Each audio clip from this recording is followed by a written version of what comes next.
बड़े बड़े महान संकल्प आवेग में ही जन्म लेते हैं।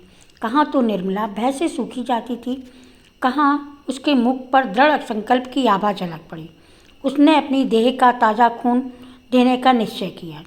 अगर उसके रक्त से मनसाराम के प्राण बच जाएं, तो वह बड़ी खुशी से उसकी अंतिम बूंद तक दे डालेगी। अब जिसका जो चीज़ चाहे समझे, वह कुछ परवाह नहीं करेगी। उसने जियाराम से कहा, तुम लपक कर एक इक्का बुला लाओ, मैं अस्पताल जाऊंगी। जियाराम, वहाँ तो इस वक्त बहुत से आदमी होंगे, जरा रात हो जाने दीजिए। निर्मला, नहीं, तुम अभी इक्का बुला लाओ, कहीं बाबूजी बिगड़े ना, बिगड़ने को। तुम्हें अभी जाकर सवारी लाओ, मैं कह दूंगा अम्मा जी ने मुझसे सवारी मंगाई थी। निर्मला, कह देना। जियाराम तो उधर तांगा लेने गया। इतनी देर में निर्मला ने सिर में कंघी की, जूड़ा बांधा, कपड़े बदले, आभूषण पहने, खाना पान खाया और द्वार पर आकर तांगे की राह देखने लगी। रुक्मिणी अपने कमरे में बैठी उसे इस तैयारी से आते देखकर बोली, कहाँ जाती हो बहू? जरा अस्पताल तक जाती हूँ। रुक्मिणी, वहाँ जाकर क्या करोगी? कुछ नहीं करूँगी। वहाँ करूँगी क्या? करने वाले तो भगवान हैं, देखने को जी चाहता है। मैं कहती हूँ मत जाओ। निर्मला ने विनीत भाव से कहा, अभी चली जाऊँगी दीदी जी। जियाराम कह रहे थे इस वक्त उनकी हालत अच्छी नहीं है। जी नहीं मानता, आप भी चलिए ना। मैं देख आती हूँ। इतना ही समझ लो कि अब बाहरी खून पहुँचाने पर ही जीवन की आशा है। कौन अपना ताज़ा खून देगा, और क्यों देगा? उससे भी तो प्राणों का भय है। निर्मला, इसीलिए तो मैं जाती हूँ।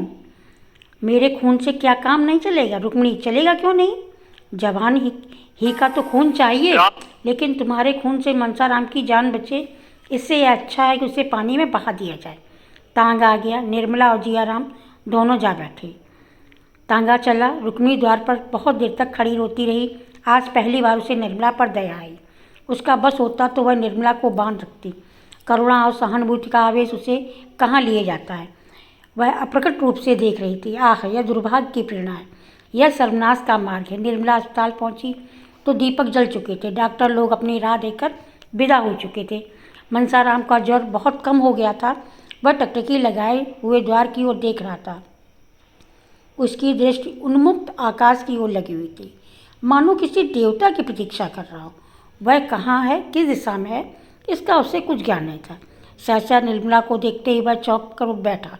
उसकी समाधि टूट गई। उसका विलुप्त चेतना प्रदीप्त हो गया। उसे अपनी स्थिति का, अपनी दशा का ज्ञान हो गया, मानो कोई भूली हुई बात याद आ गई हो।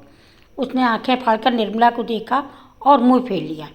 एकाएक मुंशी जी की तीव्र स्वर बोले, तुम यहाँ क्या करने आई? निर्मला अवाक रह गई। वह बतलाए कि क्या करने आई है। इतने सीधे से प्रश्न का भी वह कोई जवाब दे सकी? वह क्या करने आई थी? इतना जटिल प्रश्न उसने सामने आया होगा। घर का आदमी बीमार है, उसे देखने आई है।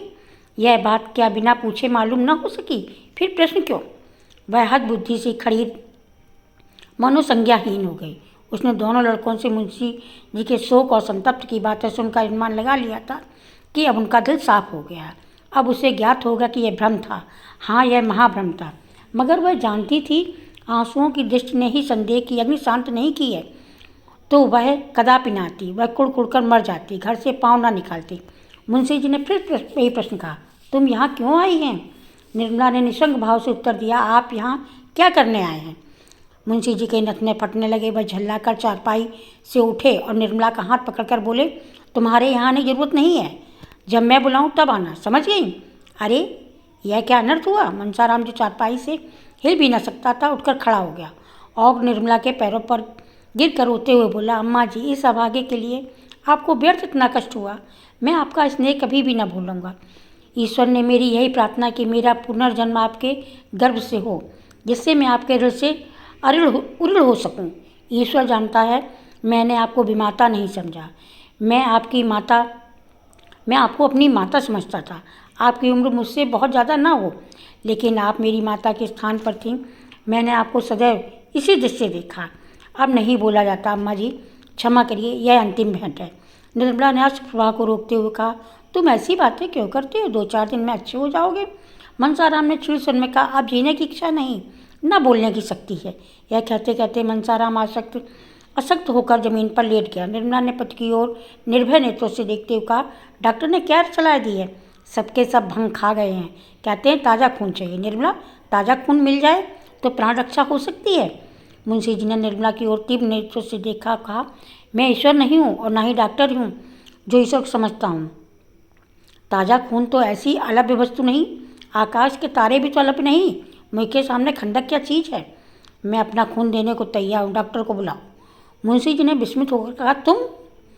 निर्मला, क्या मेरे खून से काम न चलेगा? तुम अपना खून दोगी? नहीं, तुम्हारे खून की जरूरत नहीं, इसमें प्राणों का भय है। मेरे प्राण और किस दिन आज काम आएंगे? निर्मला ने सजल नेत्र से होकर कहा, नहीं निर्मला, उसका मूल्य अब मेरी निगाहों में बहुत बढ़ गया। आज तक मेरे भोग की वस्तु थी, आज से वह मेरी भक्ति की वस्तु है। मैंने तुम्हारे साथ बड़ा अन्याय किया, क्षमा करो। अब यहाँ पर फिर उसने कहा, जो कुछ होना था हो गया, किसी को कुछ न चाहिए। डॉक्टर साहब निर्मला की देह से रक्त निकालने की चेष्टा कर ही रहे थे कि मनसाराम अपने उज्ज्वल चरित्र की अंतिम झलक दिखाकर इस ब्रह्मलोक से विदा हो गया। कदाचित इतनी देर तक उसके प्राण निर्मला की राह देख रहे थे। उस निष्कलंक सिद्ध किए बिना वह देह को कैसे त्याग देते। अब उसका उद्देश्य पूरा हो गया। मुंशी जी निर्मला के निर्दोष होने का विश्वास हो गया कब, जब हाथ से तीर निकल चुका था। अब मुसाफिर ने रकाब में पाँव डाल दिया था।